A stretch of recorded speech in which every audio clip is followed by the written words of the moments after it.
Hanes Castell y Fflint.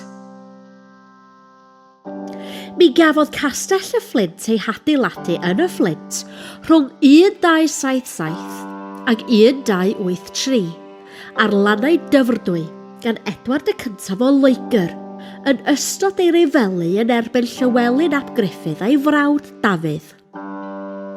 Roedd yn le pwysig i'r Saesnig yn ystod y rhyfelau hyn, y cyntaf yn y gadwyn o Castell a gododd Edward ar hyd arfordydd gogledd a gorllewin Cymru. Cafodd y rhan gwreiddiol o'r castell ei godi yn gyflym dan ofyn o ymysodiad gan y Cymru.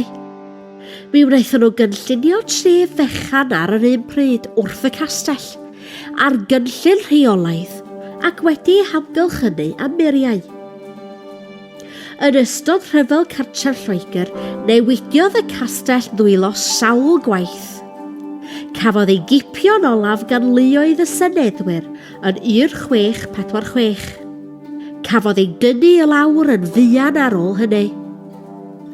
Yn y 19fed ganrif, cafodd carchar ei hadeiladu ar y safle.